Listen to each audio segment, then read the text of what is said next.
Welcome back to what is the last session before the Reverend, before the Venerable Master gives us a closing speech. This session will be facilitated by Saleem Kidwai, Secretary General, Muslim Council of Wales.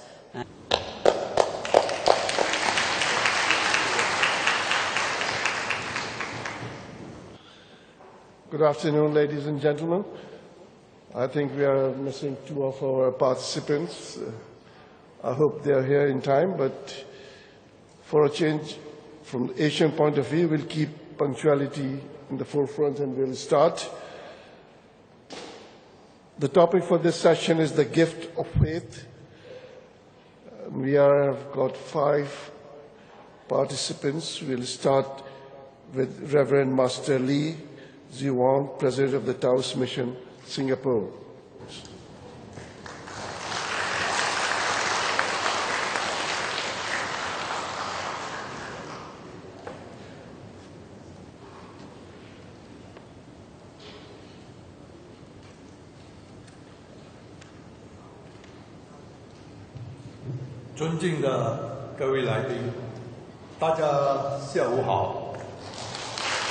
Ladies and gentlemen, I wish you all a very good afternoon.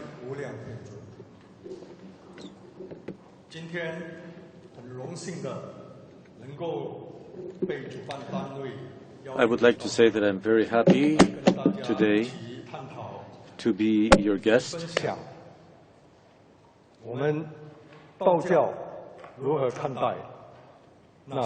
And being your guest, to have the opportunity to share with you what we call the gift of faith, and to speak with you about how we can promote peace and harmony within society through this gift of faith.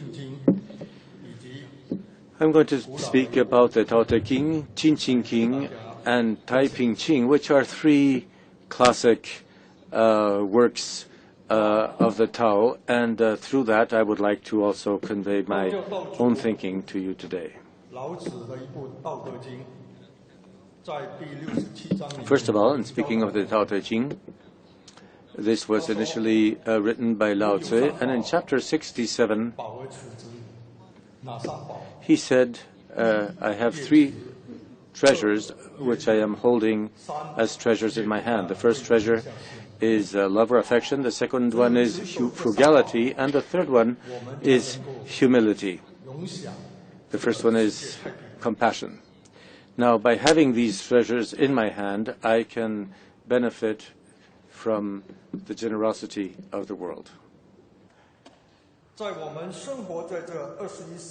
For us who were born in the 21st century, we have seen a rapid growth of science and technology. We have seen an improvement in life standards on a day-by-day basis and to a considerable extent.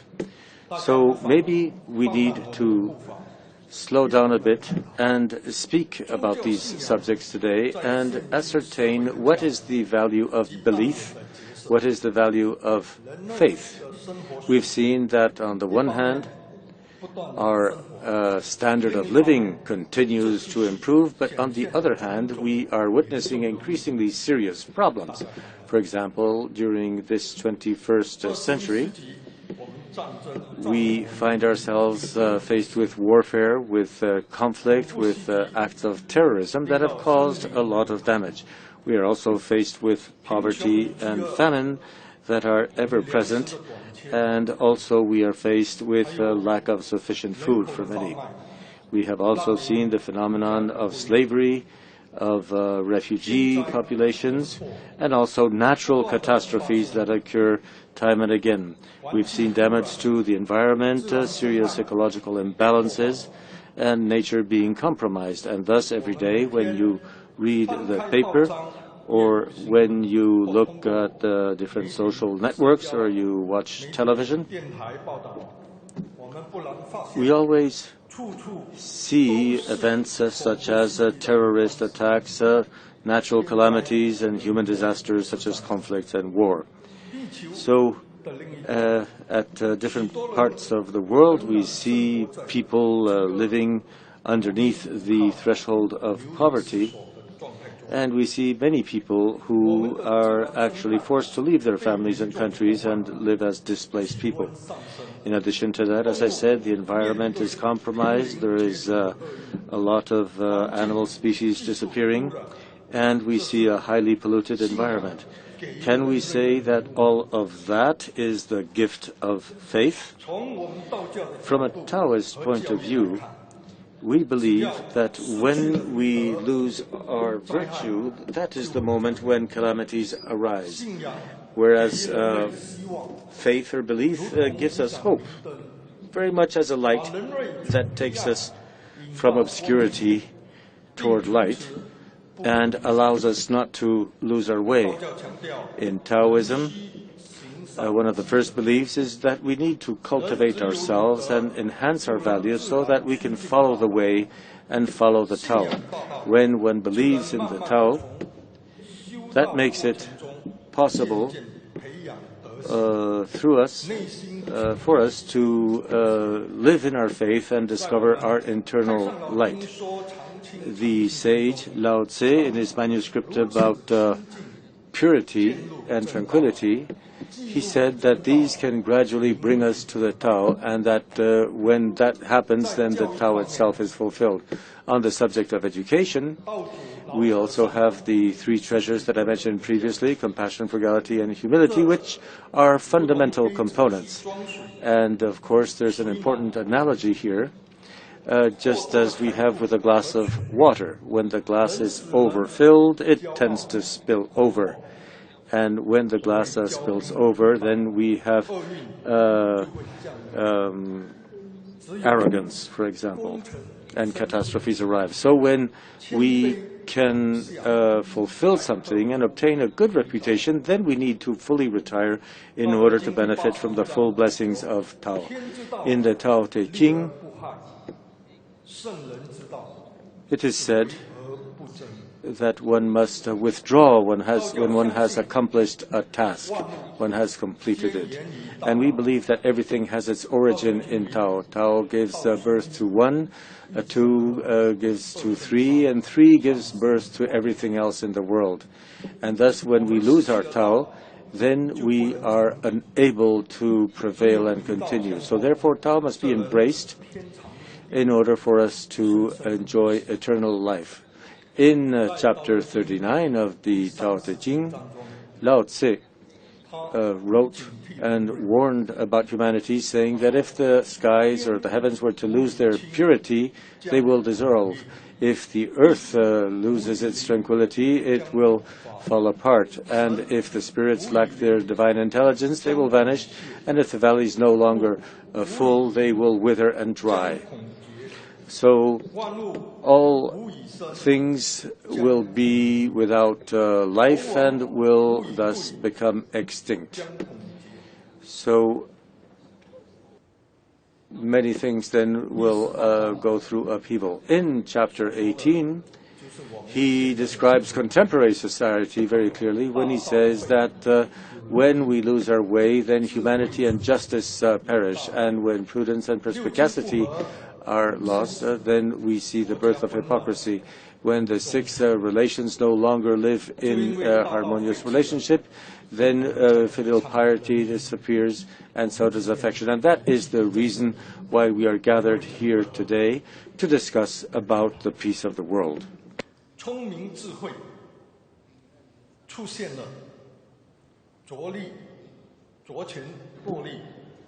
So when we speak about speculation or hypocrisy, when we lose the harmonious relationships between the six levels of family, then we see that there's a need to promote filial piety. And when the country is plunged into confusion and chaos, that is when we need loyal subjects and intelligent ones as well. In chapter 31, Lao Tse expresses his opposition to war. According to him, weapons are instruments of misfortune rather than anything useful, and he says especially when we are using them without necessity. In first rank, we have, of course, calm and detachment, and If we do not rejoice in them, that means we glorify and delight in killing.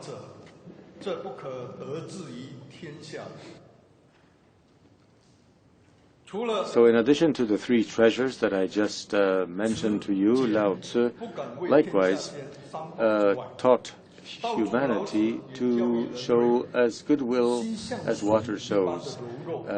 Supreme goodwill resembles water, and in Chapter 8 of Tao Te Ching, the highest goodness resembles water.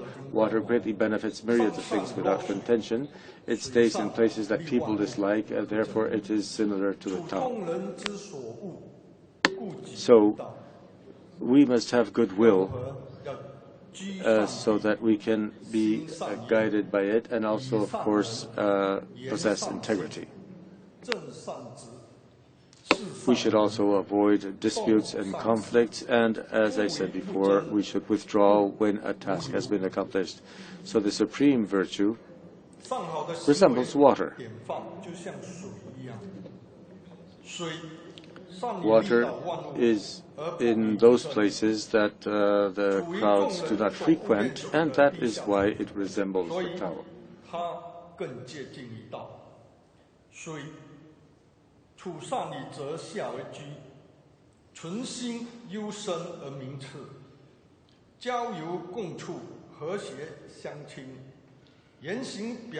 So water is similar to a virtue that points at harmony. And thus we must follow the way of the Tao in our actions. And here's where water possesses a quality that conveys everything else. Water does not dispute against things, and that is why it resembles the Tao. Taiping Ching also spoke about defending peace through our own actions, and there is where we need to learn the way and remedy the errors committed by humanity. According to Taiping Ching, a human being, nature is something natural, and we must not force the environment, and we must seek to have environmental balance in order to allow all things to develop.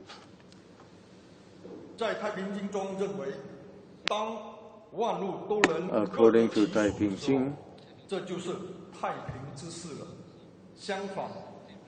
when everything develops harmoniously, then we will have the right way and prosperity. And if things happen to the contrary, catastrophes will arise. And according to Taiping Ching,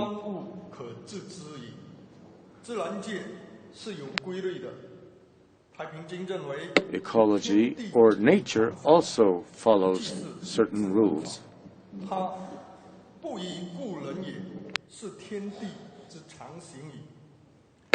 And mankind must not attempt to force the course of nature, but rather recognize its rules and show respect for the rules of nature.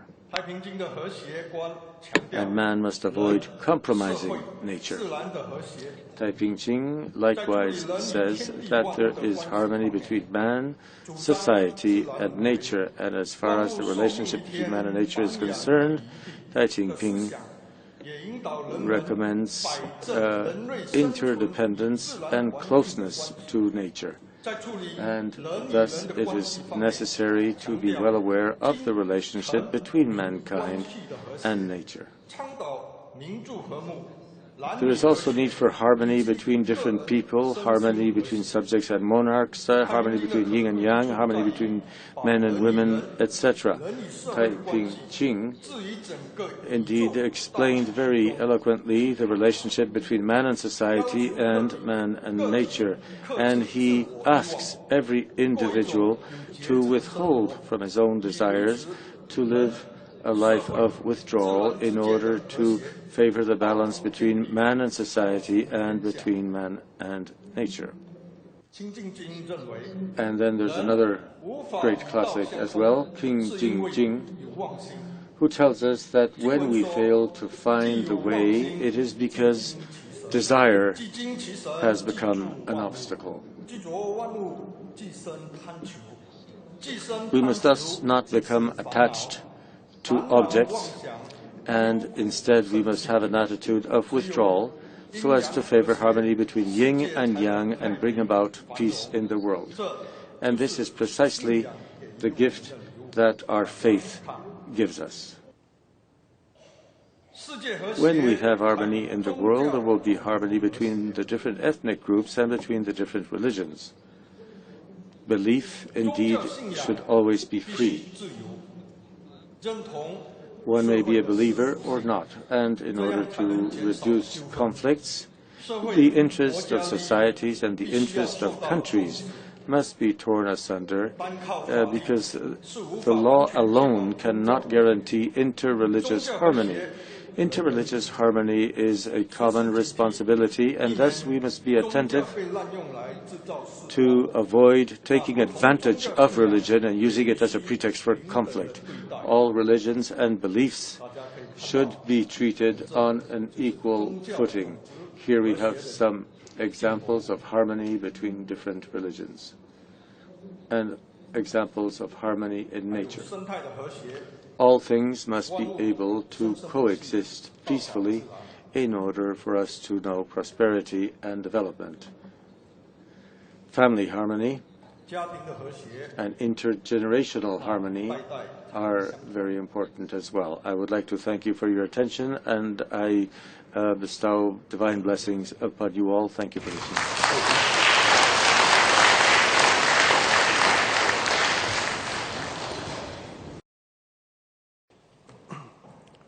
Thank you very much, Dr. Ling.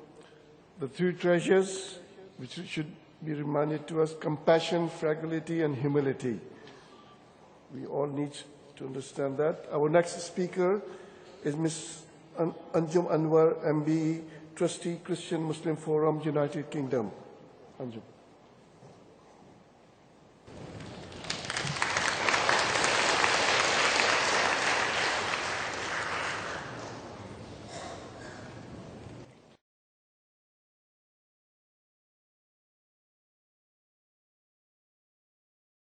On all of you.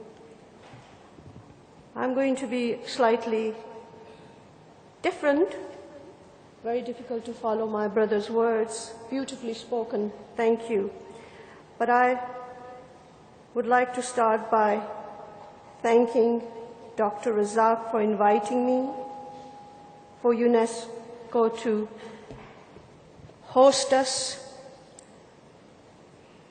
Mei Ling and Jennifer for putting up with me, difficulties. They've disappeared. I told them that I will embarrass them. My friend who gave me a beautiful gift and the dress that I wear, thank you. What a lot of love that we have shared. Thank you. I'm going to start by showing you a small film that would contextualize the kind of work that we have been doing and what I understand by the phrase gift of faith. The first minute and 30 seconds is a film about how my colleague Canon Chris Chivers and I, a Muslim and he a Christian, decided to walk in areas which were very segregated in United Kingdom. United Kingdom has a Muslim population of approximately 2.5 to 3 million. The town where I come from has been said to be the most segregated town on the planet by the advisor to the Prime Minister. But nobody seems to ask the question why that happens. Why do we have segregated communities? So this is how we started. By walking and talking to people, trying to understand what the community was saying, what were they thinking, why were they living apart. And if I could have that film for the first. Blackburn, a town with one of the most youthful populations in the country, but a place where young people of different faiths and different cultures rarely meet, where their elders have learned to grow apart. A community where segregated living, distrust and lack of dialogue have closed off minds and hearts, creating one of the most divided towns in Britain. Blackburn's got its problems, but they are now being exchanged for solutions. Slowly but surely, the enterprise and energy that's there is turning the town into a very different place. Where else in the world is a Muslim woman employed by a cathedral to get people talking? Where else in the world do Muslims and Christians work so closely together to make things better? It's in Blackburn and across Lancashire, through exchange at Blackburn Cathedral, a groundbreaking interfaith and community cohesion programme opening doors for the whole community. Blackburn can and is changing through dialogue. Just talk to each other, give it a go, you'll soon notice the difference.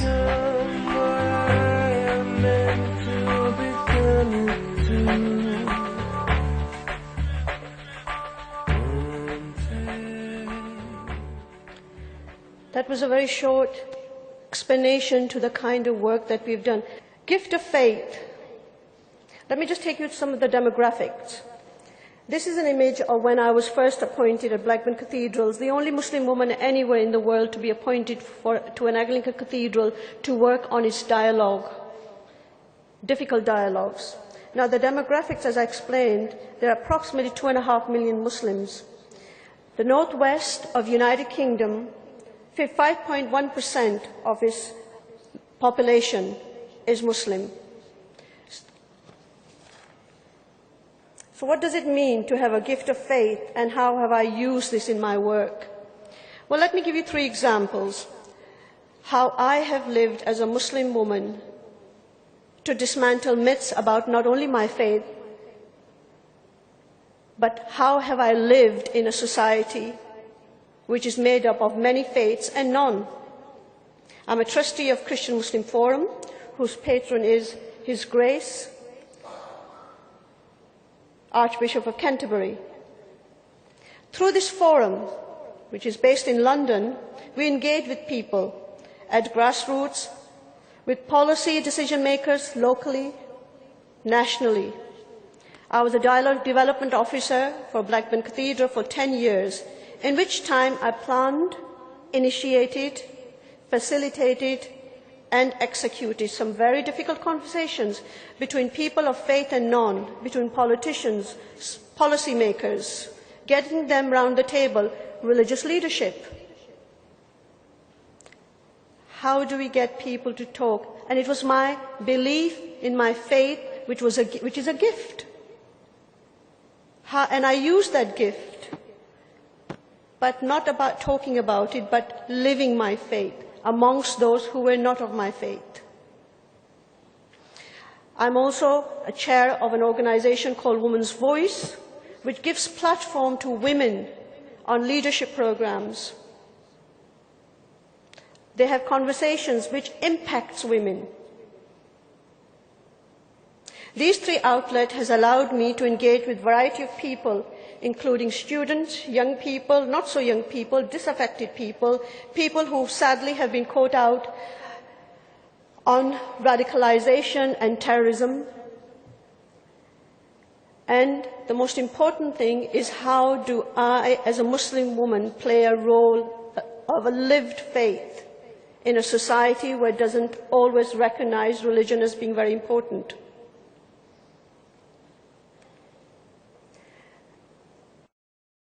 Three examples that I gave you was, of course, Christian Muslim Forum, Women's Voice, and Blackburn Cathedral. In a short time like this, it's extremely difficult. But out of these 3 organizations, I have managed to work with over 1,000 schools on developing conversations. Taking my faith as a lived experience, working within the curriculum from the primary right up to university level, bringing people to talk about subject matters that a lot of people would shy away from. And I put that down to my faith. My had I not been confirmed in my own values, I could not have walked into somebody else's sacred space. For me, that is extremely important. What I've been hearing here for the past 2 days is exactly that. Live your faith. Love thy neighbor. There isn't a single faith that does not preach that. Somebody this morning said, but we are always talking to the converted. We are. So maybe the solution is that we need to be out there, living the faith and talking to those people who do not have faith, who do not believe in religion, who do not appreciate the values that we bring. Because I don't see those people in here. My job was to take the conversation outside. So I went into pubs. I actually asked for a halal beer, and I think I shocked the guy. I went into shisha places. I went on the streets. I traveled with the police during the evenings when there were people spewing up, trying to figure out, why do we have those issues? Let's talk to them. Somebody once said, Anjum, you'll talk to anyone, won't you? Yeah. I want to learn.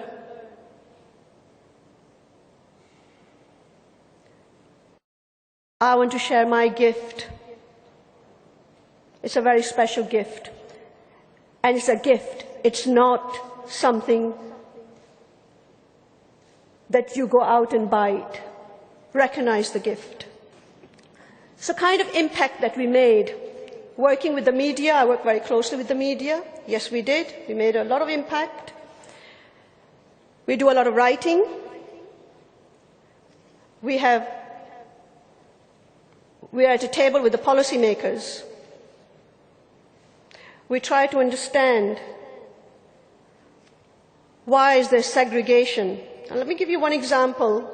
In a town like Blackburn, which was named as the most segregated town, would you believe that the local councils would have 2 festivals, one for the white community one weekend, and another for the Asian another weekend?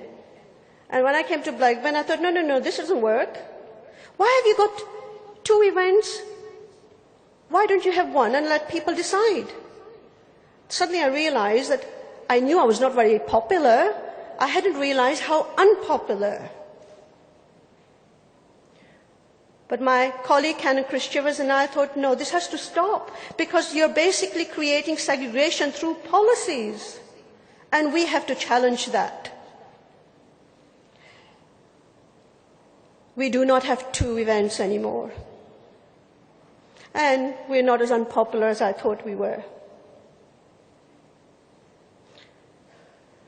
When we stop talking within communities, we become suspicious of each other. We create conspiracy theories. You know, that old women walking down must be terrorists. Men with hats and beard, well, they might be carrying something in their clutch bag or rucksack. 64% rise in Islamophobic attacks in Britain after the European vote to come out of Europe.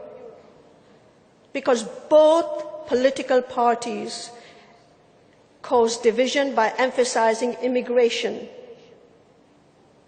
We have to challenge that. So these are the difficult conversations that my faith allows me to have. We cannot afford not to speak. Because when we stop speaking, there's a breakdown in communication, but it also leads to fragmentation and mistrust of communities. Religion cannot be privatized. We have to talk outside. I'm a Muslim woman, and really, you can't escape me. You know, I've got this piece of cloth on my head that tells you I'm a Muslim. I can't privatize that. I refuse to privatize it. Take it or leave it, but this is me. But it doesn't disable me. I'm still a human being underneath this. If it was good enough for Mary, Mother of Christ, God is good enough for me.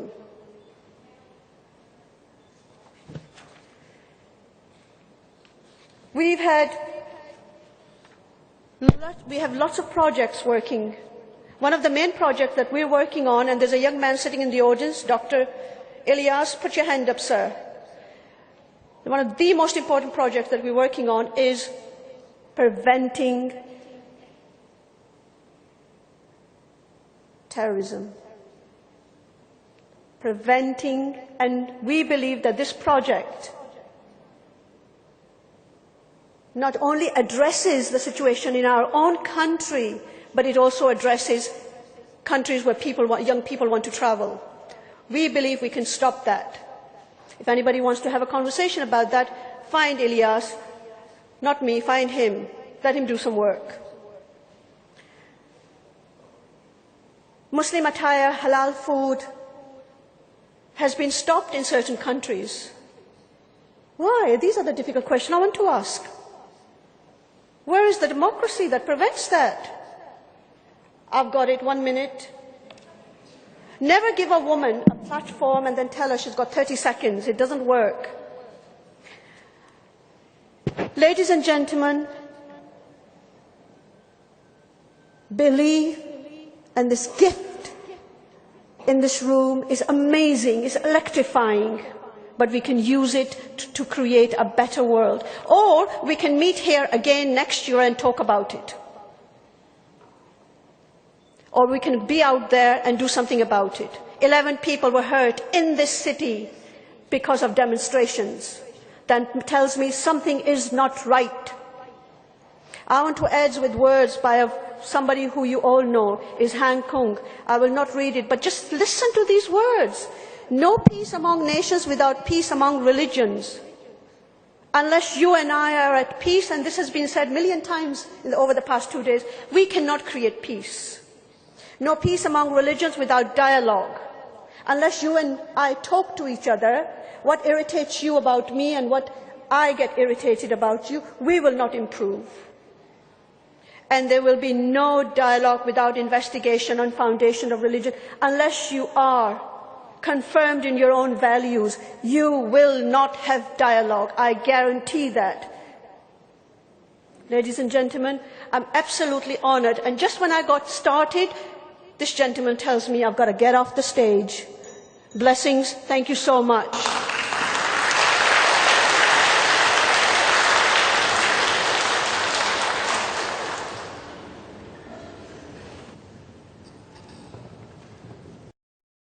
Thank you very much indeed, Anjum. Time does fly when you are talking so beautifully and such an important topic. Our next speaker is Mr. Tim Knox, Regional Coordinator, Aboriginal Program at Queensland Murray-Darling Committee. Tim?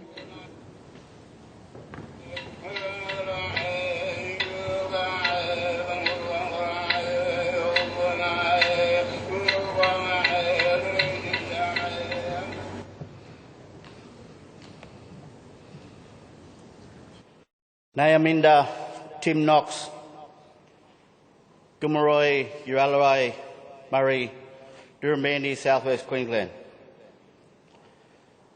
So I said in my language, part thereof, hello, my name is Tim Knox. I'm a Kamilaroi, Uralurai, Aboriginal man from Durrambandi, Southwest Queensland. I'd like to acknowledge my ancestors whom have forged the way and empowered me to be the person I am today. I acknowledge all traditional owners and custodians of Australia. I would also like to acknowledge the Venerable Master Chin Kung, the ambassadors of UNESCO that attend here at this conference, members of the French community, vulnerables, religious leaders. I'd like to acknowledge Mr. Neef and Mei Ling, who have done tremendous work. All the volunteers, fellow members of the Goodwill Committee, ladies and gentlemen, and my esteemed MC, friend from Toowoomba, Professor Mike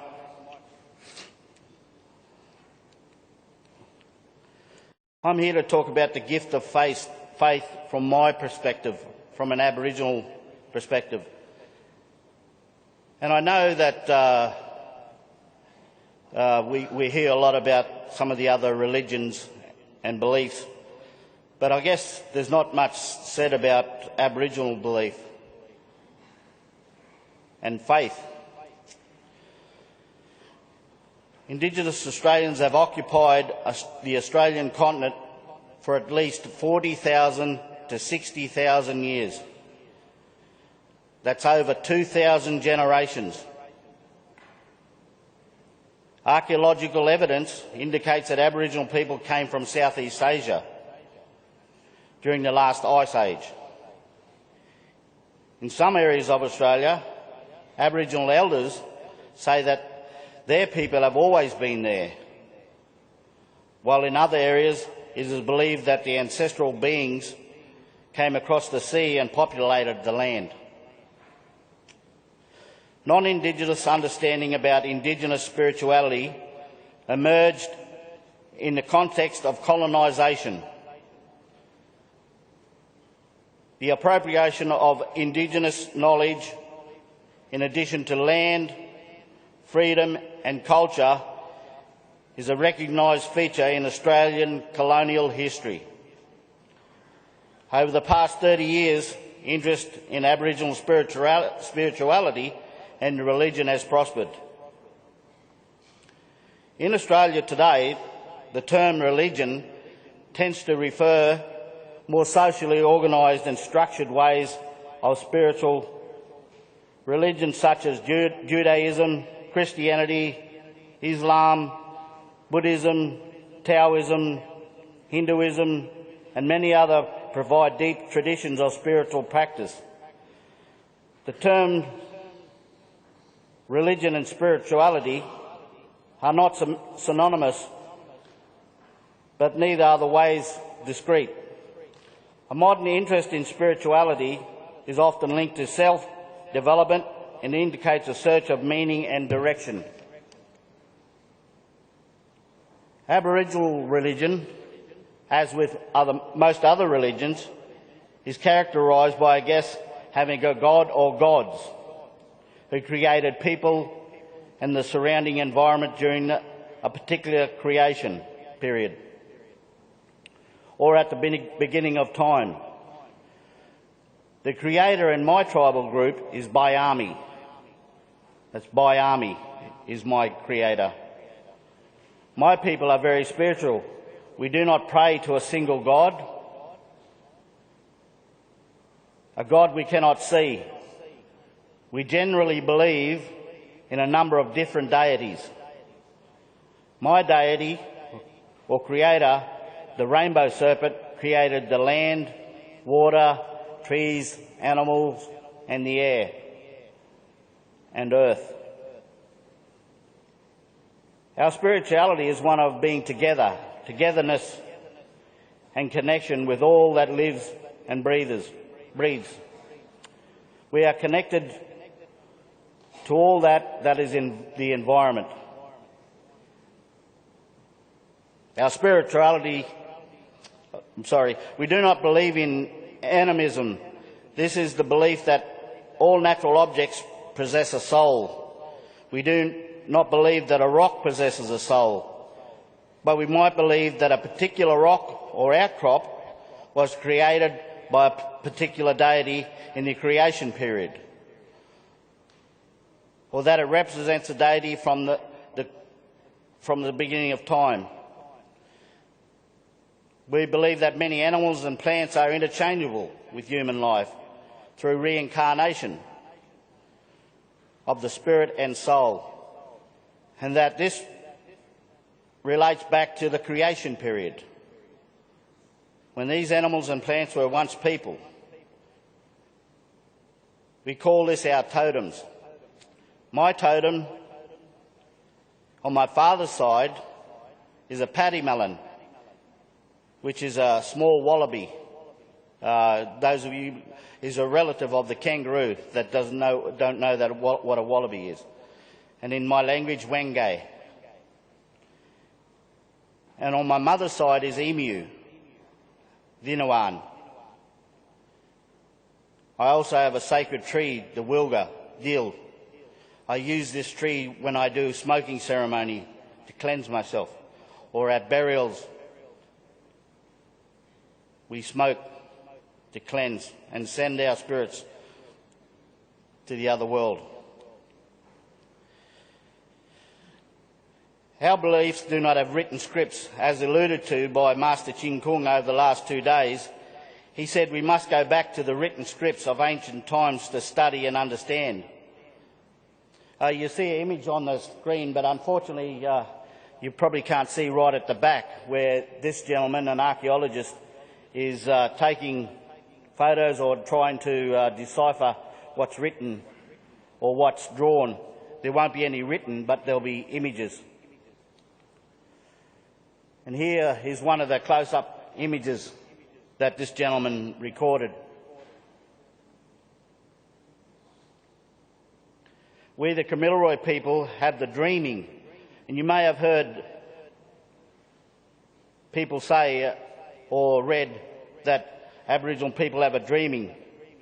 Now, the dreaming is just a word we learn to use for the ears of white people, just for the sake of a communication. With the Indigenous language, each language group has its own term to transfer this epoch and all that is associated with it.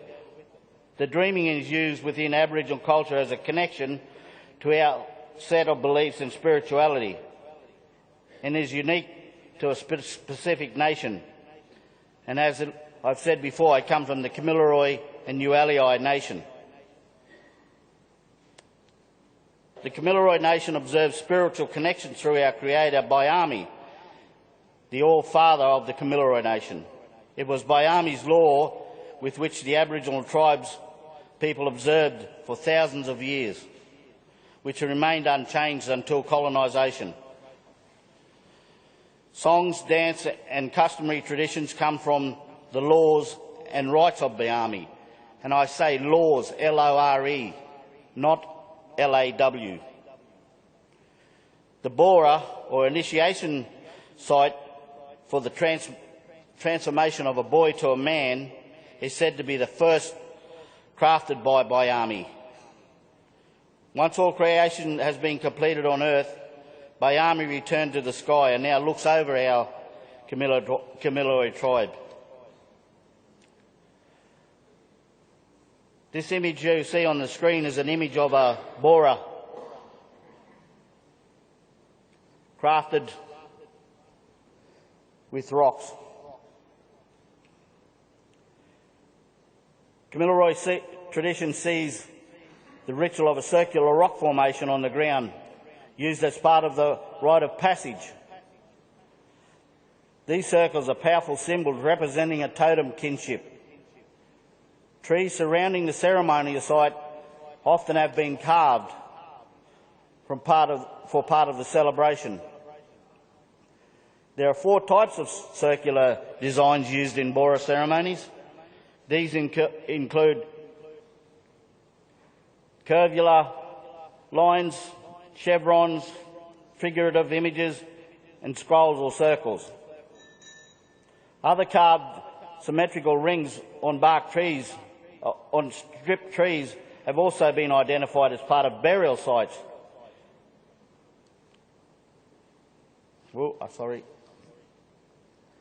This image you see here is where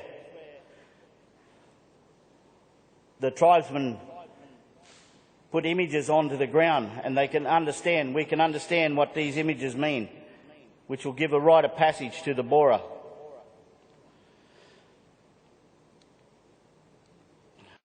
The history of colonisation has influenced and continues to influence the religious and spiritual beliefs of Aboriginal people.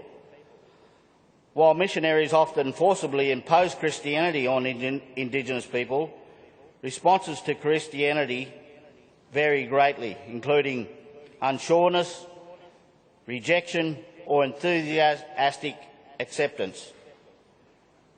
Traditional Indigenous spiritual or religious belief and practice have persisted to the present and are sometimes combined with other religious traditions. For instance, when we have a burial in my community nowadays, it is normally conducted by a priest, but we also conduct a smoking ceremony. While much of the information available on traditional beliefs of Aboriginal people, more information is required to gain a broader spectrum of contemporary religious and spiritual beliefs. I am still learning about my spiritual ancestral connections and practices. The challenge of contemporary Australia is to support Aboriginal people's life to self-determination and the right to define and control culture, identity and form of religious or spiritual expressions or beliefs. Everything about Indigenous society is inextricably woven and connected to the land or sea. Understanding the importance of this connection is important to all Australians if freedom of religion is to be released for Indigenous Australians. The movement of people from their traditional lands and continues to have significant implications for the practice of traditional cultural ceremonies and responsibilities to country to set out traditional law. I am an Aboriginal traditional owner, carer of our country. I do not have the power to stop the destruction of my mother, but I'll speak out whenever is necessary. The connection to land and the sea is an important part in Aboriginal spirituality.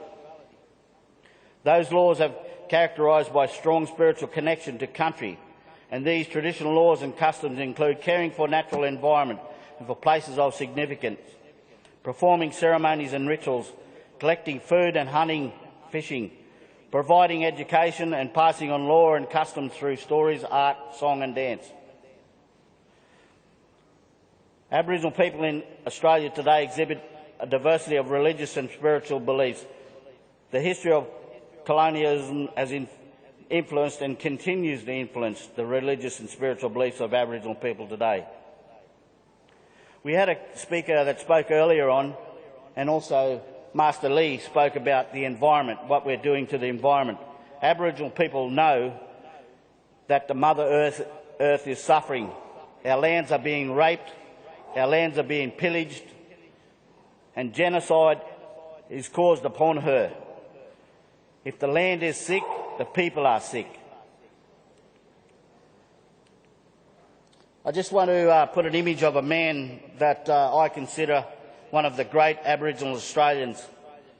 He passed away in 2000. His name is Charles Perkins. You see him sitting on a bus. Charles Perkins was, in 1965, was one of the key members of the Freedom Ride, a bus tour through New South Wales country towns by activists protesting discrimination against Aboriginal people in small country towns. Now, not only did that assist towns in New South Wales, but right across Australia. In 1969, Charles began his career as a public servant, a senior research officer. In 1972, he was suspended because he called the Liberal Country Coalition government in Western Australia racist and redneck. In 1981, he was appointed as the Department of Aboriginal Affairs, and Prime Minister Bob Hawke once said, "Perkins sometimes found it difficult to observe the constraints usually imposed upon permanent heads of departments because he had a burning passion for advancing the interests of his people." He is one of my heroes. And to finally finish, I want to read a quote from one of my family members. "Aboriginal people tread softly upon the earth with the greatest of respect. Their unseen creation of vibration reverberates throughout the land, creating a force that is captured in, on, around, under, over and through the landscape." Yalu, thank you.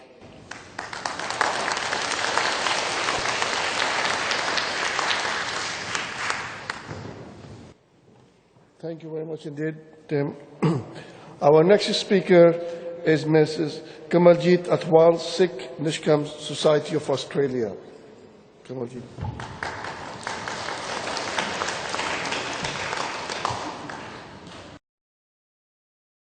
Waheguru Ji Ka Khalsa, Waheguru Ji Ki Fateh. Good afternoon, everyone. I will start by acknowledging present today Venerable Master Ching Kung, the Excellencies, faith leaders, those representing various organizations here, and all the guests. I would also extend my thanks to Mailing and Hanif for organizing a beautiful 3-day event, and all the volunteers who made it run so smoothly for all of us. I will also extend my sincere gratitude to UNESCO, Pure Land Learning College Association and Madagascar for giving the Sikh community an opportunity to share Sikh beliefs and thoughts on the subject of how does the gift of my faith promote a society of peace and harmony. Faith. How does one define faith? A simple question, one would think. But when you mention faith or religion to people, sometimes they look at you as you're some sort of a fanatic. So how does one talk about faith to the science and logic-loving people of the world today? Faith is something that one has within oneself. It is a strong belief in the doctrine of religion and based on spiritual conviction rather than proof. It is a belief that someone greater than all exists. It is a belief that someone is the creator of all, and we are all his creation. Right. The Sikh faith believes in one God, and that he is the creator of all. Guru Arjan Dev Ji, the fifth Guru of the Sikh, says,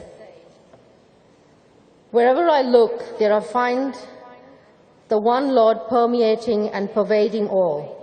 In each and every heart, he himself dwells. But how rare is that person who realizes this?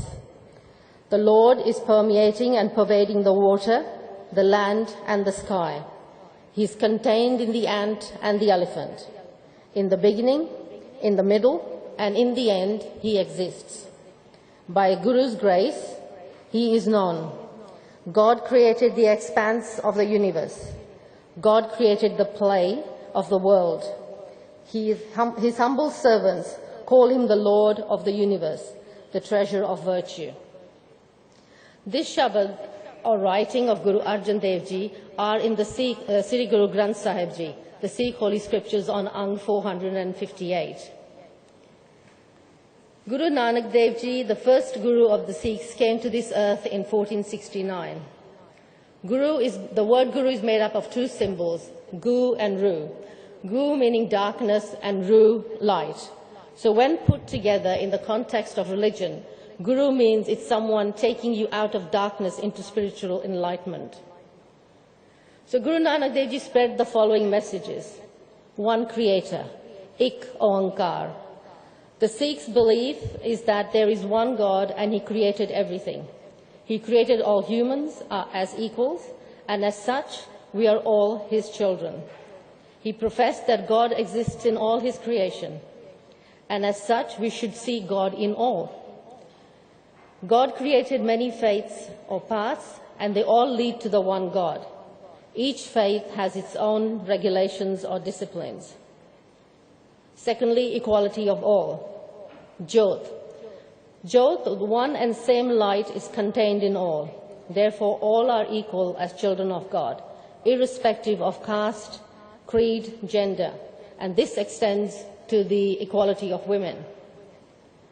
To serve humanity as one, by seeing God in all, to serve them as children of God, service to community and mankind, living the life of a householder with a family and community. The three fundamental principles of the Sikh faith. Naam Japana.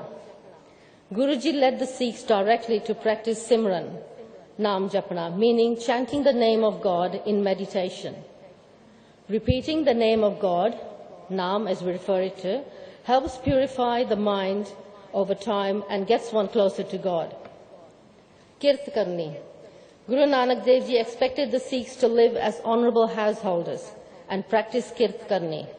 Kirt Karni means to honestly earn by one's physical and mental efforts. Vand Shakana. The Sikhs were asked to share their wealth within the community by practicing Vand Shakana, which means to share and consume together. Every Sikh should contribute in whatever way possible to the common community pool and for the well-being of those less fortunate. This spirit of sharing and giving refers to wealth as well as physical service. So the combined teachings and life examples of all the 10 Sikh Gurus and the Sri Guru Granth Sahib Ji, the Sikh Holy Scriptures, is what constitutes the gift of the Sikh faith today. So when we talk about faith, many in this room will relate to it and know what our conversation is about. Here we are talking to mostly the converted, and I think that's been mentioned a couple of times. So how do we get the message of faith to those who are not readily available to hear about faith? Many events in the world in the past and presently today have or are turning people away from faith. The negative image of faith appears to be taking precedent over the love and power of faith. So how does one start a conversation of faith?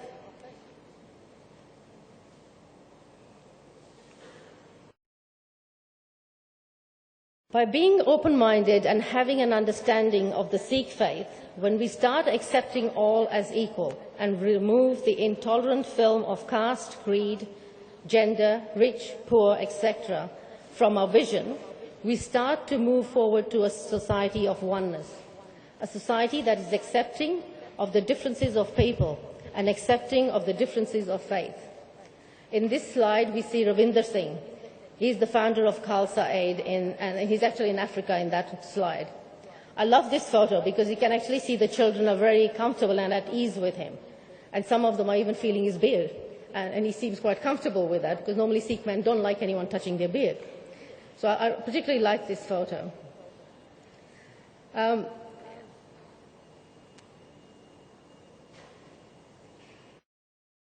Now, this is one of the examples of faith promoting a society of peace and harmony.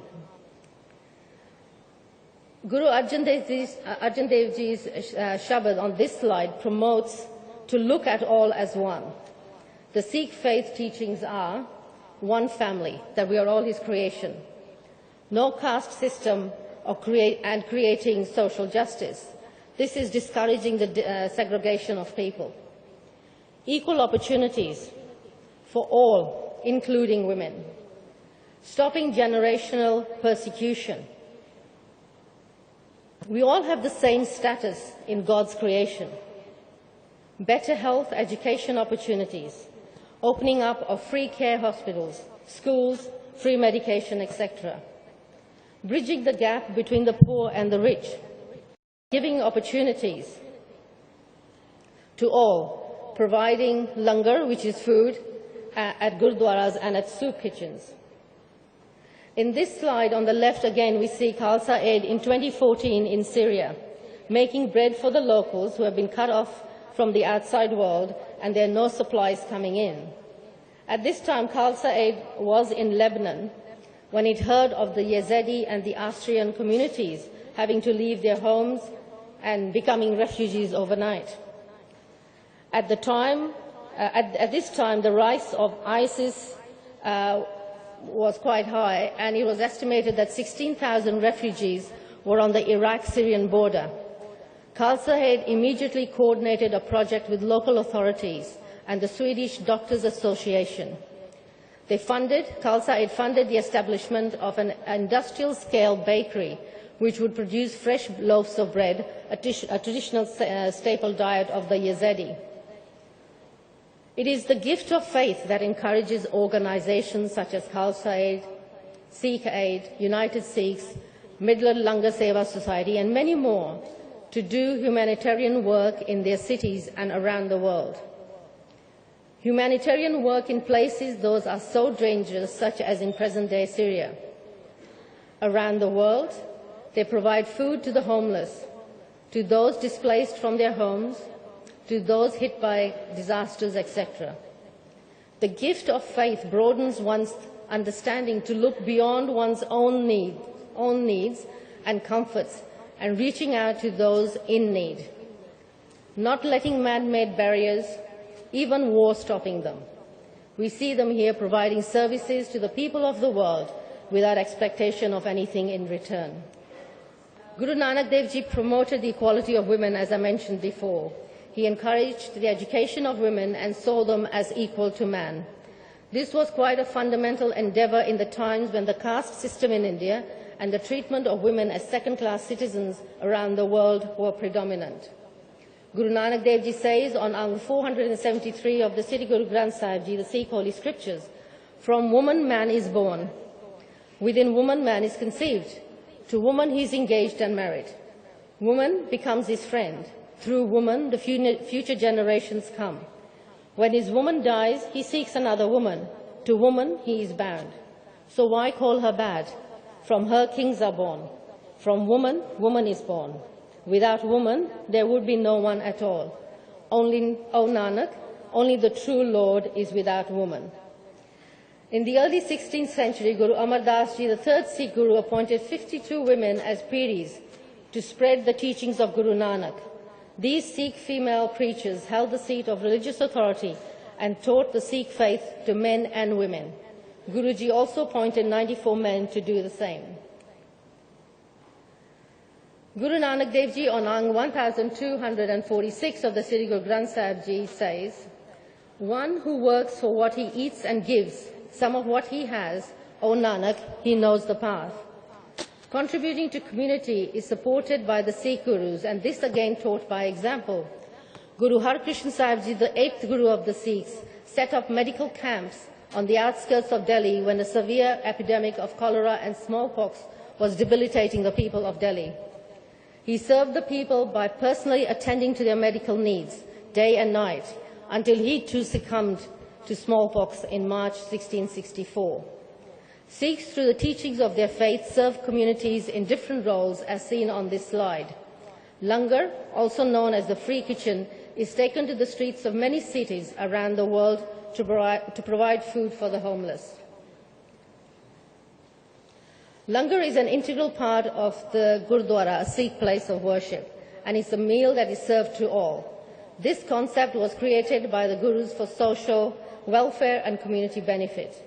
All are welcome to partake in a meal together as honoured guests of the Guru's house and are all seated on the floor as equals, at the same level, irrespective of faith, caste, creed, status or gender. The Sikh faith places a great deal of importance on implementing into action our beliefs, hence the sharing of one's earnings, Vandshakana.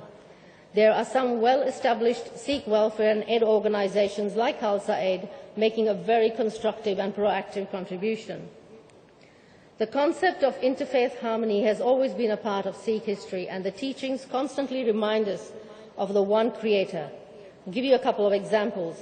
Sri Guru Granth Sahib Ji, the Sikh Holy Scriptures, paid respect to enlightened holy men from other faiths. The Sri Harmandir Sahib, also known as the Golden Temple in the Western world, has 4 doors, signifying it is a place of worship for all people, no matter which corner of the world they come from. Thus, Guru Arjan Dev Ji asked a Muslim Sufi saint, who was a close friend of his, in 1588 to lay the foundation stone of Sri Harmandir Sahib. Guru Tegh Bahadur Ji, the Sikhs' 9th Guru's ultimate sacrifice. In 1675, in answer to an appeal from a large group of Kashmiri Pandits, Guru Tegh Bahadur Ji made the historical decision that has forever changed the level of moral commitment, dedication, and sacrifice required by followers of God. Guruji made this critical decision to risk laying down his life, if necessary, to protect the rights of the Kashmiri Pandits to follow their religion freely without persecution or threat. Guru Gobind Singh Ji, our 10th Guru, recorded his father's martyrdom in the Bachitar Natak, which is one of his writings. Guru Tegh Bahadur Ji escalated the consciousness of the Sikh physique to a newer level. It was now not acceptable for God-loving people to protect just their own kind, but it was the duty of all God-loving people to protect the rights of all the people of God, no matter what their religion may be. Guru Tegh Bahadur Ji put into practice the profound message of the Sikh beliefs that existed since Guru Nanak Dev Ji's time. What stronger gift can the Sikh faith gift to mankind than the message to promote a society that can practice their religion without persecution or hindrance? Education, again, has also been a very important part of the Sikh history.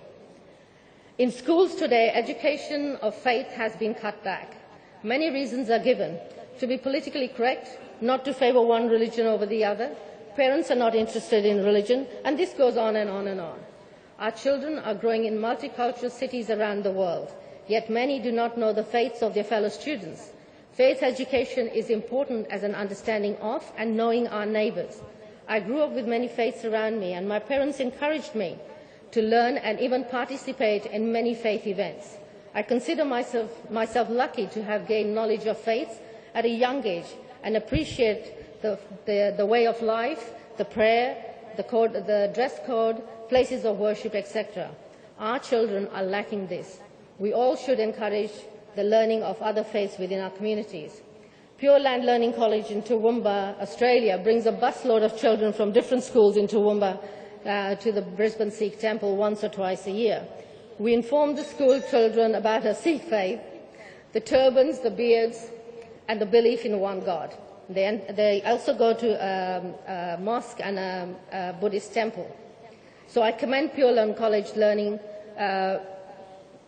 for taking the initiative to fill the gap of education, faith education, that is diminishing from our schools today. It's a writing again from Guru Amar Das Ji, our third Guru, and he says, "Fruitful and rewarding is that service which is pleasing to the Guru's mind. When the mind of the true Guru is pleased, then sins and misdeeds run away. The Sikhs listen to the teachings imparted by the true Guru. Those who surrender to the true Guru's will are imbued with the fourfold love of the Lord. This is the unique and distinct lifestyle of Gurmukhs. Listening to the true teachings, their minds blossom forth."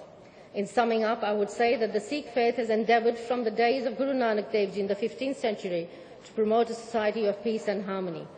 It is not an easy thing to do, as one might imagine, when there are others around one, especially those that wrongly believe that it is their right to impose on others what they believe. Sacrifices then have to be made and are called for. Sacrifices such as financial support, services, standing up for the oppressed, even going into war zones and selflessly committing yourself to God's service. The gift of the Sikh faith taught the world that a society can live together by accepting and serving those around them. The Sikh faith promotes peace and harmony, and more importantly, it can be done. And it is being done, as evident by all of us here gathered today. Thank you very much. God bless you all.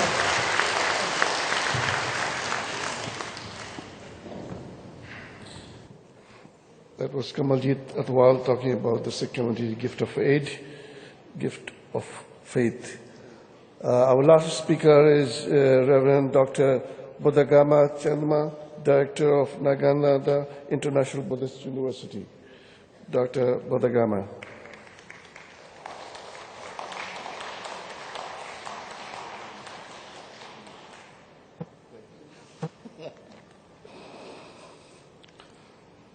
Namo tassa bhagavato arahato samma sambuddhassa. Namo tassa bhagavato arahato samma sambuddhassa. Namo tassa bhagavato arahato samma sambuddhassa. Dear Venerable monks and nuns, Your Excellencies, ladies and gentlemen, religious diverse expected and engagement, challenge and opportunities from the Buddhist perspective. Complicity is the reality of the world, including human beings. The concept of global village in terms of material development based on science and technology become a myth without reference to spiritual growth of people. The responsibility, ability and right of the developing spiritual aspect of human personality is historically based on religions. It can never be achieved by means of material instrument. So the religious activities become an essential part of human society. Mainly the religions address to spiritual faculties of beings, although their external behavior is taken into consideration in observing moral precepts and performing the rites, rituals and ceremonies. Due to the above reason, it is a common responsibility of the all religions of the world today to organize inter-religious dialogue leading to global peace. It has become complexity in the modern world where unrest and conflicts play in a major role, mainly due to competition for material gain and consist related to discrimination. Although the modern law operating in all countries has been able to eliminate such problem to some extent, it is only temporary measure which has no long-term effect. Therefore, the one and only successful attempt to create peace in the world is to enlighten people through developing their inner faculties. Inextricability, it is responsibility of religions. A question arises here in regard to how religion can take this responsibility when they are materially different from each other. As a solution for this, one may suggest that we should teach people that all the religions are same. We are aware that some are trying to say this through research in comparative religion. Our opinion is that, first of all, we should accept and respect all the differences of religions in the world. Unity becomes meaningful when there is difference.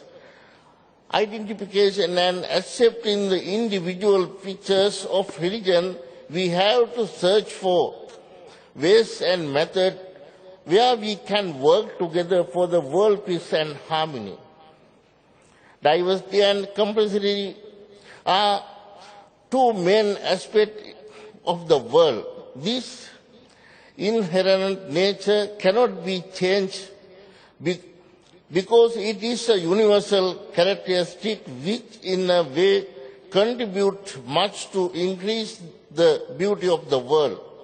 This essential feature of diversity can be applied not only to material phenomena but also the religious and cultural tradition throughout the world. Even the mentality of being differs from person to person in accordance with various environmental and cultural contexts in which they have been brought up. So we can come to general conclusion that diversity is the universal fact of existence. So it becomes a common fact that everyone should accept without argument.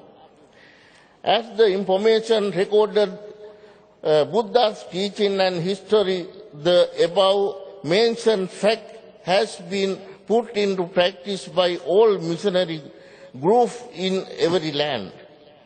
Therefore, today we find various traditions, Buddhism in itself, such as Theravada, Mahayana and Vajrayana, followed in various countries such as India, China, Sri Lanka, Burma, Japan, and Thailand. The same fact may apply to other religions too. In the Buddha's time, 6th century BC, India was the country full of various religion and philosophical views regarding the world and the beings. For instance, Brahmajala and Samanyapala Sutra of Digha Nikaya mention about 62 views and opinion of 6 famous religion teachers, respectively at the time. The Buddha and his disciples could engage in missionary activities without conflict because of the Buddhist theory of assimilation religion system. The Buddhist theory of assimilation provided good opportunity for us to accept diversity and engage to establish peace over the world. In this endeavor, we have to find out fact in various religion and tradition, not to disagree but as to assimilate. As recorded in Singalowada Sutta, a villager in India was worshipping 6 directions early in the morning and Buddha saw him doing so. Buddha asked, "Why are you respecting 6 directions?" He answered that his father at the deathbed advised him to do so in order to prevent problems coming from all the directions. The Buddha accepted first his ritual and explained to him how to should be done more effectively. As to the Buddha act of worshipping 6 directions in order to eliminate should be joined with duties towards the 6 groups of the society as follows: East parents, South teachers, West wife and children, North friend and relation, down workers, up clergy. The Buddha assimilated the 6 directions with 6 kind of duties that the person should perform in any given society in order to establish social harmony. The fundamental theory of assimilation is the accept order, others' views and make friendship first.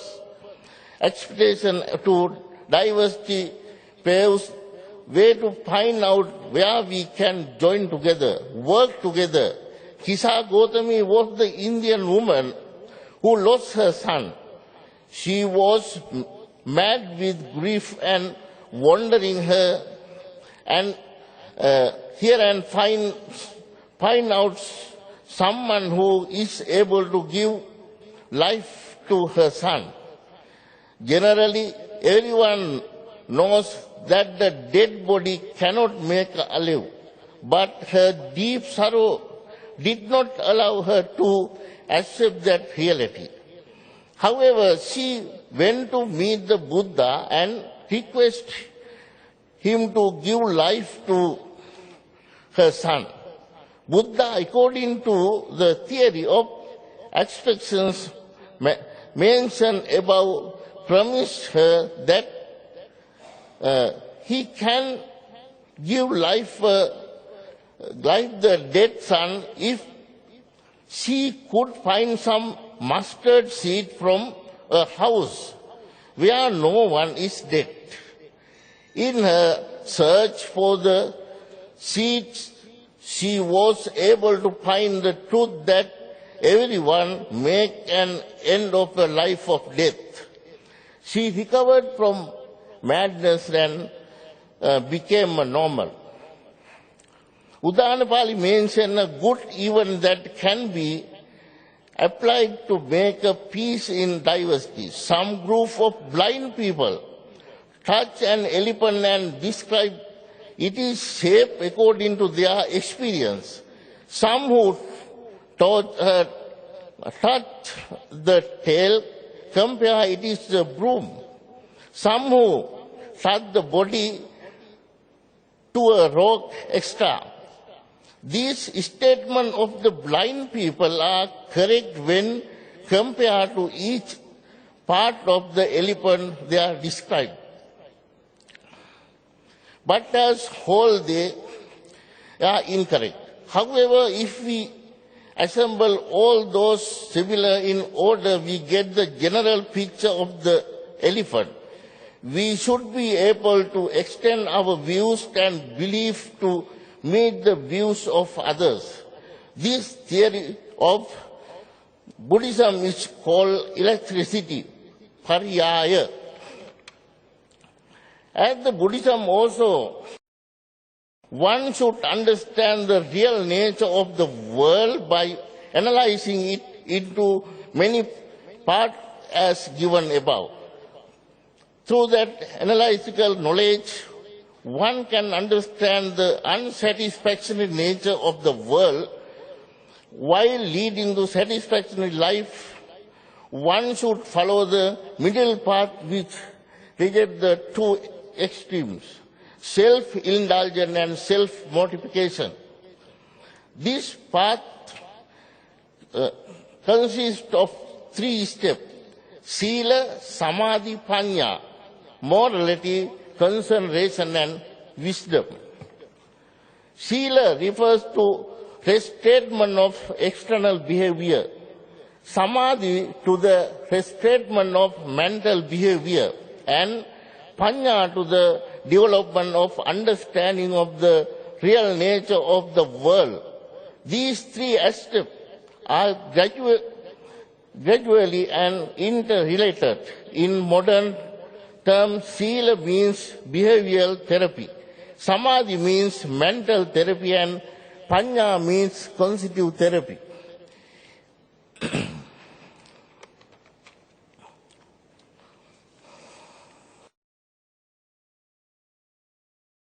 We come to an agreement that the Buddhist and non-Buddhists can work together, improve the following human qualities in order to create a peace, harmony, unity, brotherhood, friendship, and success in this complex society, irrespective of various differences and respecting each other identified. Emotional qualities of faith, daily wishes and prayers for the good of all. Moderate behavior in regard to consuming food, fasting for the sake many who serve and for the good health.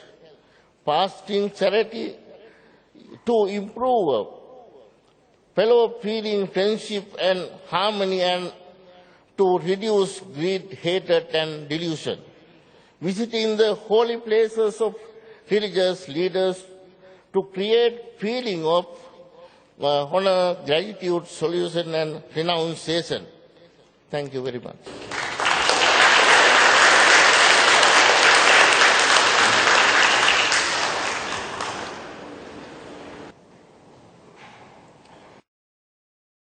Thank you very much indeed, Dr. Bodagama.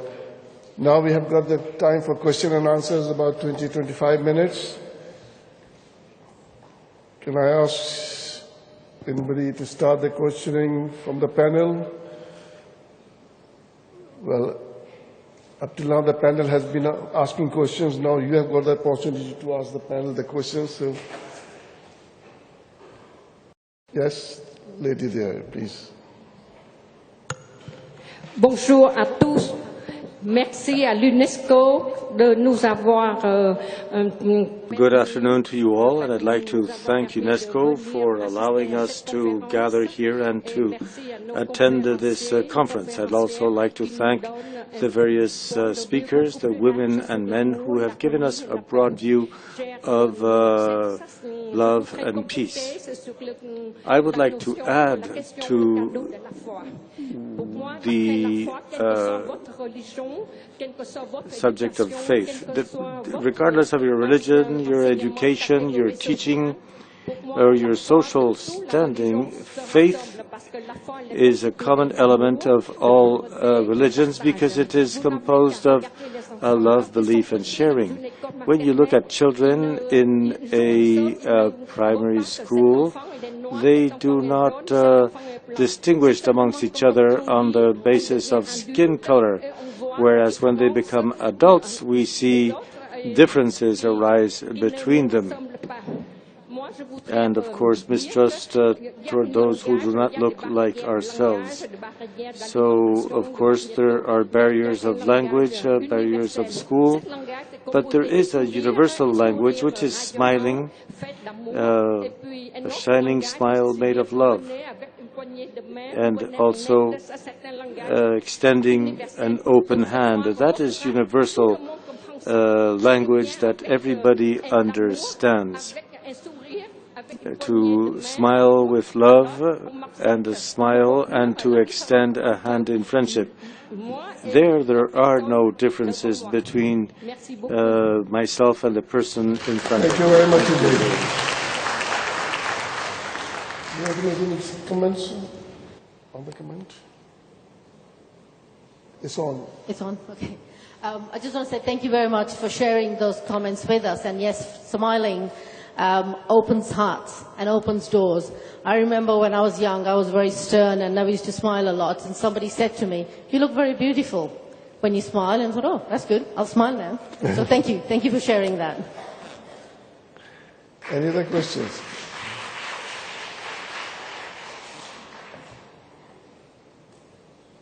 Any other questions?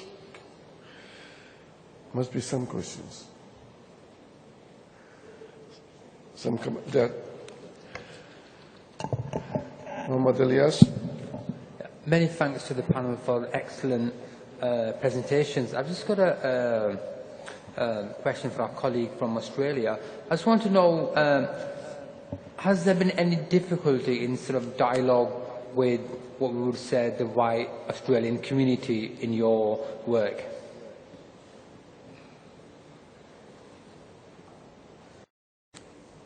In my day-to-day work or as an Aboriginal? As an Aboriginal. So if I could take you back to 1965, 1966 I was born. In 1967 a referendum allowed Aboriginal people to vote. So in 1966 when I was born, I was considered fauna or flora, so animal or plant. So over the years, and I highlighted one of my heroes, Charles Perkin. He was one of 5 or 6 that instigated the Freedom Ride, which gave the rights, which took Aboriginal people to the highlight, I guess, and they created an embassy in Canberra, and it's still going today, the Aboriginal 10 Embassy. So they fought for Aboriginal rights, and not only Charles Perkins, but many others along the way. As a personal thing, I do find some difficulty. I work in an area of natural resource management, the environment, so I guess, and I find it sometimes very difficult to interact with land managers, these being white Australians, to try and get across some of our beliefs and some of our wants. And I spoke about the protection of Aboriginal sacred sites. That's something that's lacking in Australia and around the world. But yes, we forged well ahead since the 60s. I think now Aboriginal language is becoming more accepted and taught in schools on the curriculum. So the problem is there, you might have 600 language groups across Australia. If I could just take you to my school, my childhood school, Durrumbandi, a dispute over whose traditional owner land it is, there would be 3 Aboriginal languages taught there. So which one do you teach? Which is very difficult if it happened in Brisbane. If my kid was going to school in Brisbane, I wouldn't want them to learn another language, Aboriginal language, before they learnt my language. So that's one of the obstacles, I guess, that they have to go ahead. But I just wanted to also, our brother sitting next to you yesterday spoke about one of our politicians, Pauline Hanson. I just wanted to touch on that without, I'll be undiplomatic. She is a racist and a bigot, and she is causing nothing but hatred in Australia amongst some of her followers, which is taking the Australian Parliament and government backwards. I'm quite happy to say that, and I'll put my hand up to say that she is not helping the cause of any church, any religion, any interfaith group, or anyone by some of her statements in her opening speech in the Senate a couple of days ago.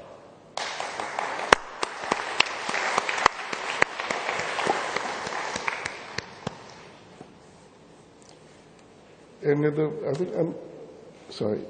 After, yes, Dr.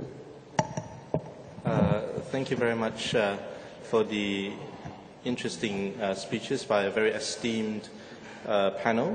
Well, the topic for this panel is on the gift of faith. I'm sort of wondering whether in certain society where faith is not seen as a gift but a curse, for example, in communist societies, especially in the past, in such cases we see that a lot of people who identify as atheists and often excluded from interfaith dialogue. How do we expand the circle to include those who do not profess a faith in interfaith dialogue? Anjum? In United Kingdom, we do not exclude anyone in conversation. In fact, a very close friend is a Muslim atheist, if you could ever have Muslim atheists. But we have a conversation with atheists, agnostics, and everyone, faith and no faith. And I think it's extremely important that we do not exclude a community. Because I keep coming back to the same, that you will not have a conversation with anyone unless you are strong in your own faith or values, whatever they may be. So I have said this before, and I will repeat, that we in United Kingdom do religion rather well. I believe the world needs to look at us, how we have that dialogue. Please don't misunderstand me, and if that sounds arrogant, so be it. But I believe that we do rather well. Could I also just highlight in Australia the fact that the Goodwill Committee based in Toowoomba, set up by the Pure Land Learning College, and now have the Multicultural Centre, managed by Mr. Anif and Mei Ling, that we have many religions. I am not a believer of any religion. I'm a believer of my Bayami and my cultural system. And we also have other members that aren't believers of any faith, I would say. We have a police officer, we have a businessman, we have other people that are on the Goodwill Committee that work together. And our role is to promote Toowoomba as a city of peace and harmony, but also to bring forward our beliefs, not our faith, but our beliefs in how we can do that. So, you know, kudos to Pure Land Learning College in Australia and the Multicultural Centre at Pure Land, Mr. Neath, for the initiative, that bringing a whole range of different people, not just the faith, together. Would anybody else? Mr. Masterly, would you like to say something? I was just going to say what Tim has just said, that I'm also involved in another group as well as the Pure Landing one, Pure Land College. And in that group, we also have people who do not have a faith, and they are part of that group, so you're not excluded. And I think it's important to have that conversation with all, so you can reach everyone. Would you like to say something?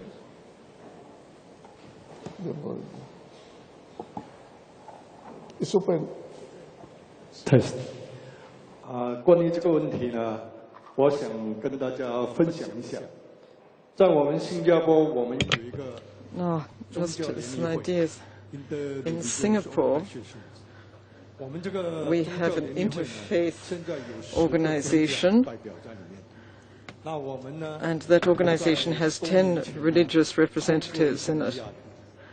And a few years ago, we had the idea of accepting atheists as members of our association, because we thought that being an atheist was also a form of belief and that we should share with those people too.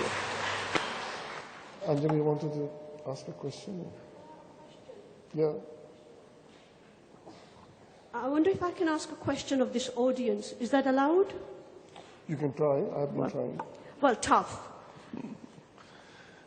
This brother of mine said something that's made my heart really very pained.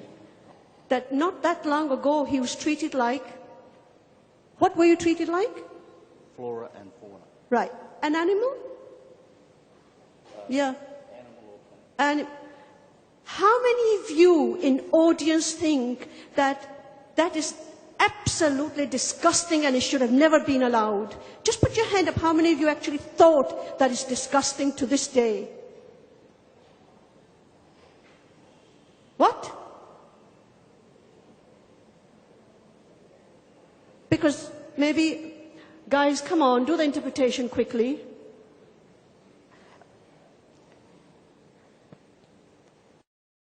What I'm trying to say is that this is happening still in the 21st century. South Africa, we did it. In the United States of America, we did it.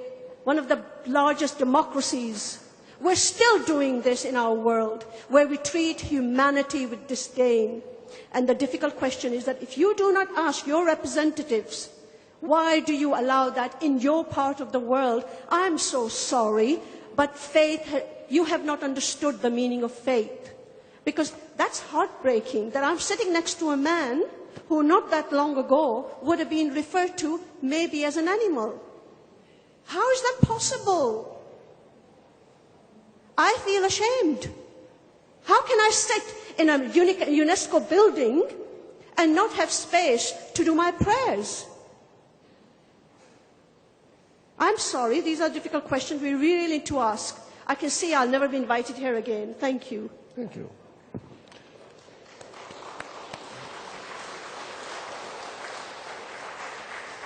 Well, that is why we are here to ask difficult questions.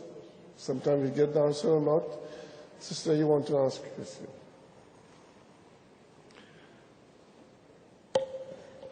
Oui, ma question concerne Madame Anjum. Yes, my question is for Ms. Anjum Anwar. What advice would you give to young Muslims in France so that they can practice their faith better and have better life in their faith while also becoming part of French society, the fabric of French society? It is extremely important that all communities, that includes Muslims, to become part and parcel of the French society. I believe that you can be Muslim and you can be French, Italian and German. No government has any right to tell you not to pray. No government has any right to tell you not to believe in your faith.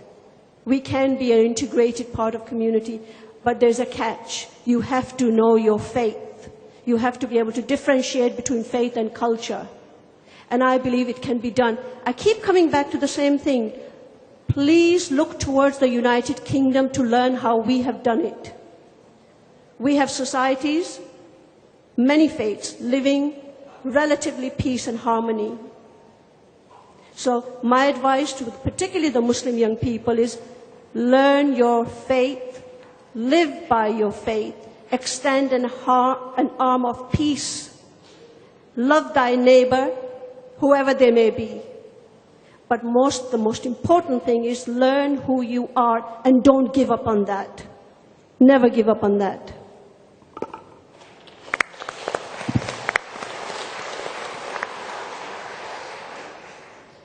Any other questions? Sorry, yes. Sorry. It was Andrew's question about Tim's being treated that way. I commiserate that the Australian government did do that, and I'm honestly saying this. However, in the last 10 years, I've been there, we've been working well. We've got to the point where we've got any project in any of the lands that the Aboriginal own or have our trustees on, we have to do communication with them. Direct communication with the landowners.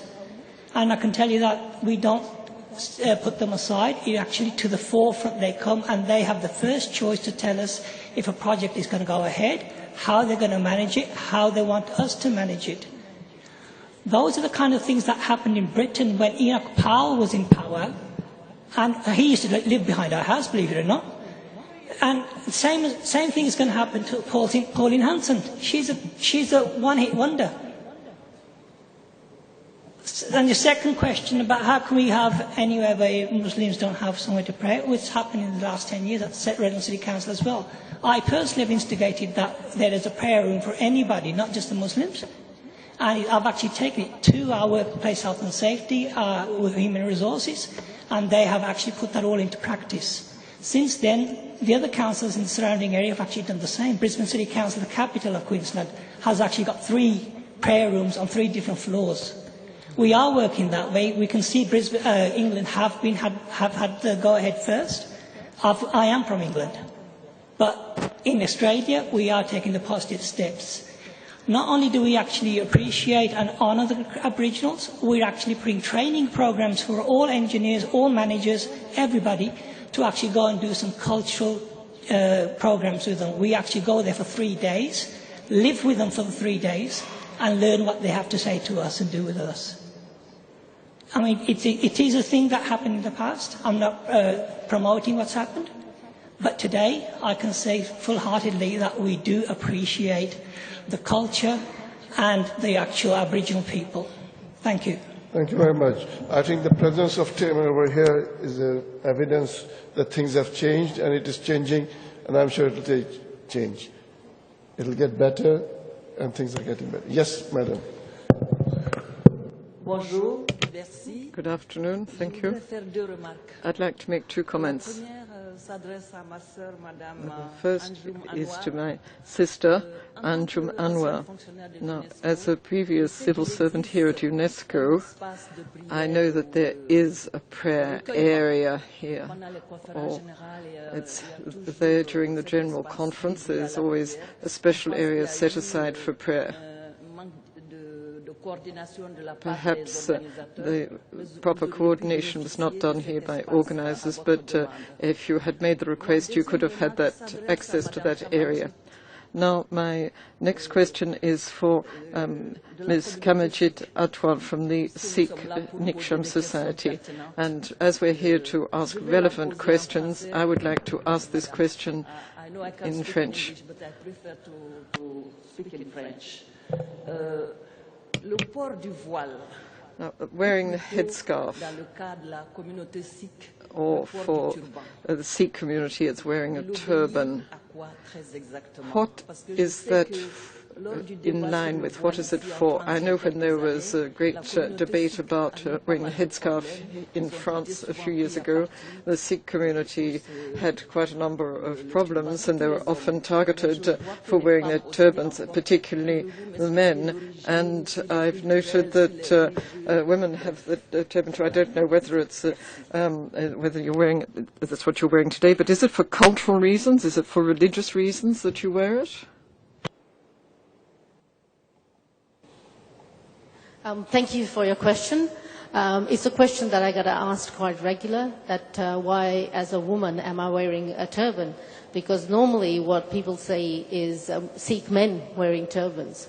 The Sikh faith, when it teaches or there's any disciplines that are put in place, apply to both men and women, not just certain for men and certain for women. Now, men wear a turban. Women wear a turban for the reason that we keep our heads covered at all times. We believe that God is everywhere. God is not just hidden in a church or a temple or somewhere. He's everywhere. So out of respect, we keep our heads covered.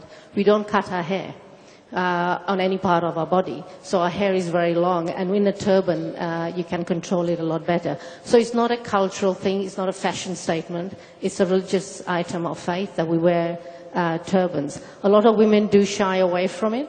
But a lot of women do wear turbans as well. Maybe you may have seen some women in France who wear it. I have seen photos of them. In England they wear them, UK, Australia. Women do wear turbans, but there are fewer women that wear turbans. Most of them will wear a chunni, which is a scarf to cover their heads. So that's answering one of the questions. The other thing you mentioned about Sikhs having issues when that new law was introduced about articles of faith, and we actually did raise that with one of the councillors from the government yesterday. It affects the Sikhs very much when a government makes a commitment on behalf of the religious people that you cannot do certain things. And I found that very confusing yesterday, that on the one hand that they're saying that the state is different to religion, the state doesn't interfere in religion, but yet they go and make a statement like that, I think 2004, that you can't wear your cross, you can't wear your headgear, you can't wear your hijab, you can't wear your turbans. And that affects people of faith. You're actually interfering in the lives of people who want to live by the word of God. And the state should not have the right to do that, especially when they profess that they are not part of a religion. So yes, that did cause a lot of angst for the Sikh people, for the Muslim people as well. And it's still going on because our children in public schools in France cannot wear their turbans. They either cut their hair or they leave their hair down, then it's considered as not a proper uniform to have their hair down because we can't cut our hair. So it does implicate us very much so. I hope that answered your questions. Thank you. Sir, can I just respond? Thank you so much, sister. Thank you. I'm pleased to know that there is a room where we all can go and have a quiet moment. But I asked that from a member of your staff here who told me there was no such a thing. And that was the reason why I mentioned the staff member is just outside. Maybe you would want to have a word with him just to clarify. Thank you so much. Thank you very much. Any other questions? No. Yes, ma'am. Bonjour à tous. Good afternoon. I have two things to say today. First, I would like to thank UNESCO and France, a democratic country with proper equality, because France has done a lot. And I can see that there are a lot of churches in France, Orthodox, Catholic, Protestant churches. There are synagogues, there are Hindu temples, there are pagodas. And the government has given authorization, and this is quite rare, has given authorization for more to be built, and that's true equality and fraternity. And then there's a question for Ms. Anjum Anwar. You talked about your faith and the Muslim religion, but in your presentation you talked about a program. I'd like to know what the main guidelines are in your program. Could you give us a simple outline of what your program is? Thank you. Madam, I would love to give you, I'm just wondering which program you're talking about. Is it about prevention? Is that the program? Oui, c'est ça, la prévention, vos programmes de la It's the prevention program which you have set up with one of your colleagues. Yes, Madam, it's not as simple as that. Maybe we can meet up after this with my colleague, Dr. Ilyas Muhammad, who's sitting there, and then we can inform you. The program basically is to engage with those people who have become disassociated with society, disaffected, and may have ideas which are not cohesive. So it's a very simple explanation, but if you would meet us afterwards, I'm sure that Mr. Muhammad Ilyas, whose project it is, will be able to assist you. Thank you very much indeed. I think it's time for us to close. Oh, sorry. Yes, ma'am, sir. Yes, okay. Last question. Good afternoon. Good afternoon, everyone. Good afternoon, friends. And good afternoon, distinguished guests. I'm Tang Long, and I'm retired.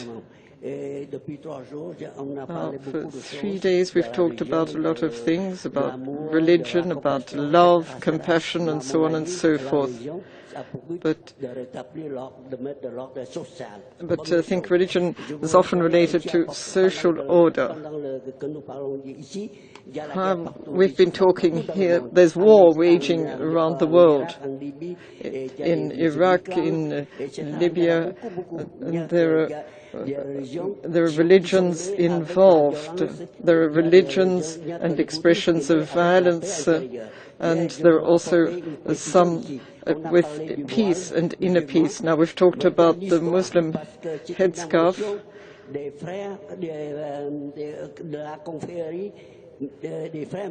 But this is an invention of when we have the Muslim Brotherhood in Egypt.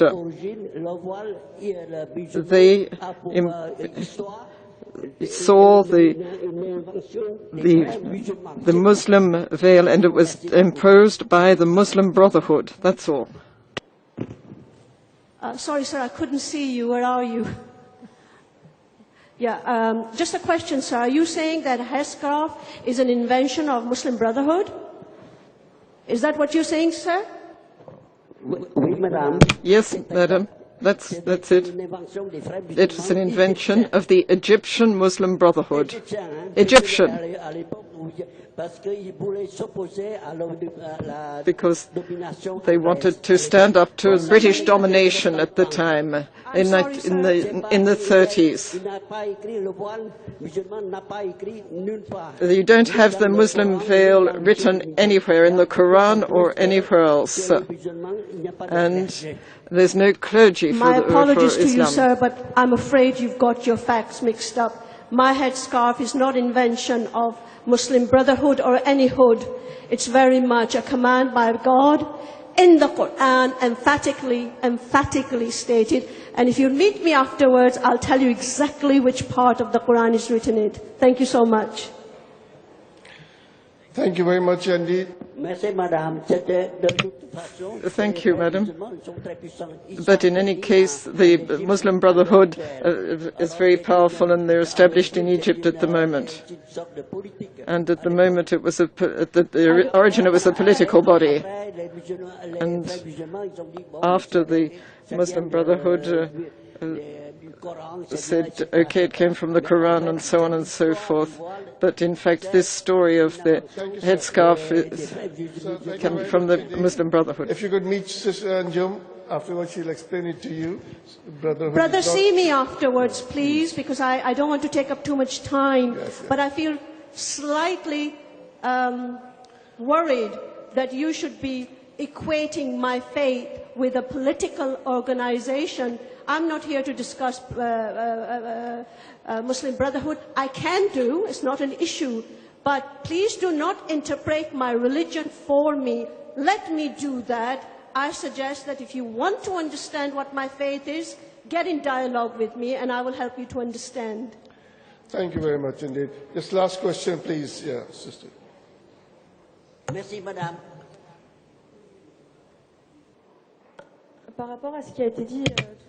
I'd just like to pick up on what was said earlier. The woman at the back talked about the debate about the headscarf and the impact on Sikh people. And I wonder if this is relevant to come together.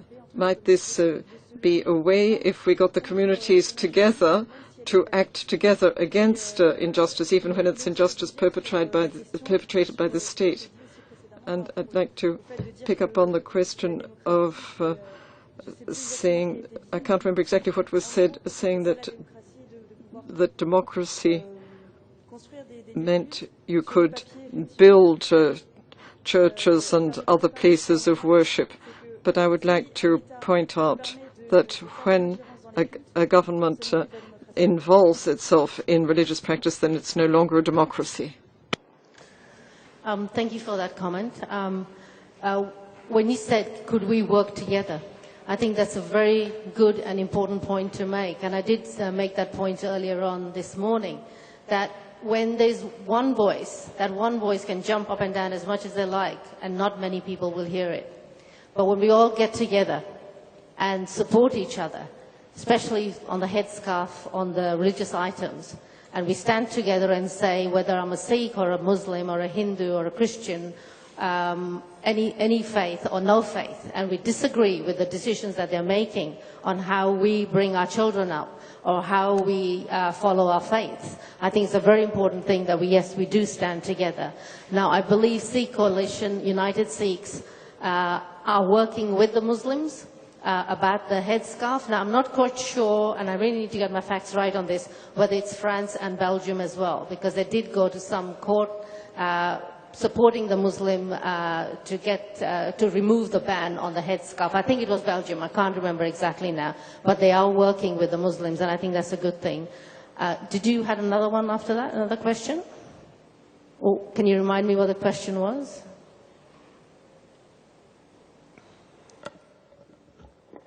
Ce que j'ai dit en deuxième, c'était simplement une remarque. What I said was just a comment.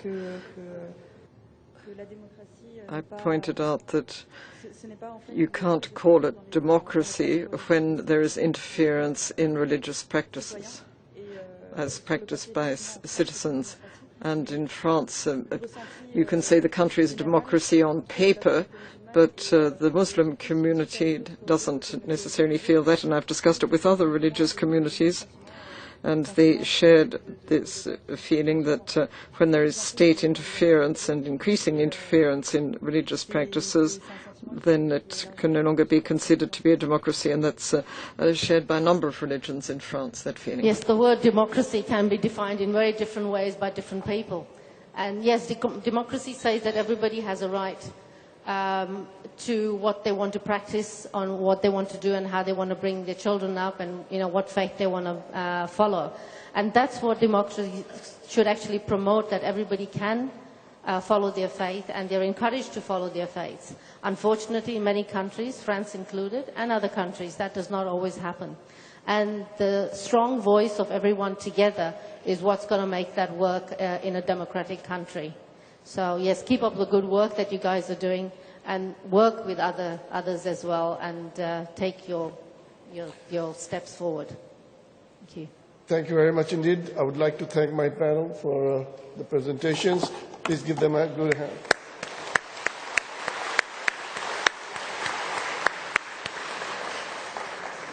And thank you all for asking wonderful questions. Very thriving. Pity the time has gone. Otherwise, we would have carried on. Thank you very much indeed.